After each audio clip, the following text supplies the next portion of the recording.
বসবাস, আমায় কেন ভালোবাসা করলা জিন্দা লাশ।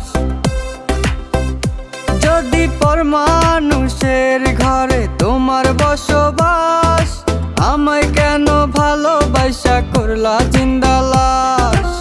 বুঝি নাই রে মনের ভিতর করছি প্রেমের চাষ, তোরে নিয়া চাইছি করতে সুখের বসবাস।